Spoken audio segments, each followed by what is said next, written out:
Our last sample problem in Chapter 7 kind of builds on some earlier concepts with quantum numbers, but kind of plays a game with it and says, okay, find what's wrong with this. We kind of did that before, sometimes with naming or other things that we'd show something and we had to figure out what was wrong with it. So the same is true here. So for example, if we look at this first one and we're talking about a principal quantum number of 1, that means we're on the first row of the periodic table. They're saying that L equals 1, which would be a p orbital. Well, first of all, if we know a little bit more about the periodic table, we know that there's no p orbitals on the first row of the periodic table. But since we also know that L values only run between 0 and n minus 1, we know that the only possible value for here is going to be 0. So again, the only allowable L when n equals 1 is 0.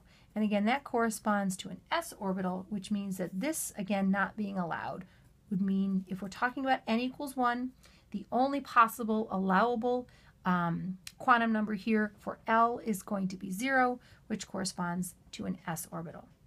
M sub L, that was allowed. Going through this next one, okay, if we're going to be on the fourth row of the periodic table, again, an allowable L value would be 3 because we can go from 0 to n minus 1, so we could have 0, 1, 2, or 3. So once we're in the fourth row of the periodic table, we can have s, p, d, or f orbitals. M sub L values, those are allowed because, again, those are going to run between plus and minus L, including 0, all integer values. So what must be wrong here is this guy.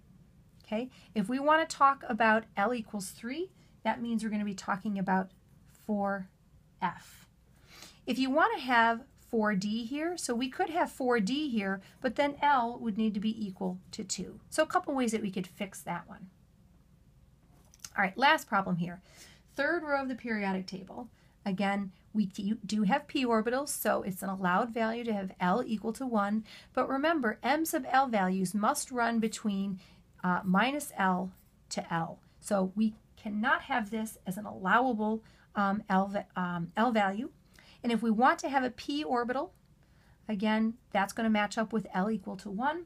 So we could have anything from minus 1 to 0 to plus 1. So minus 1, 0, and plus 1 are all allowable M sub L values. Minus 2 is not an allowable M sub L value. So this is the parameter that needs to be fixed for this problem.